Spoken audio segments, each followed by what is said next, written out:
The need for civil engineering technicians is on the rise, and the Civil Engineering Technology program at Gaston College provides you with the skills and hands-on experience necessary to support engineering professionals in planning, building, and designing the infrastructure that surrounds us.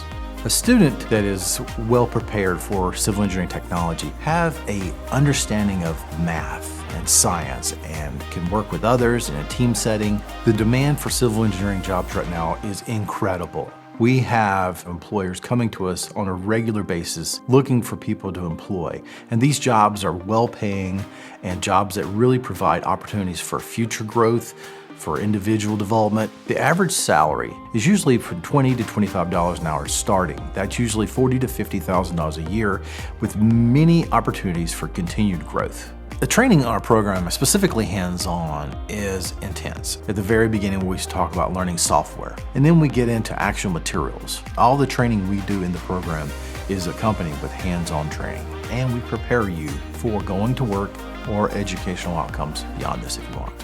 If you're looking for a fast-paced career in a high-demand field where you can make a lasting impact, join us at Gaston College and gain the momentum you need to succeed in the field of civil engineering.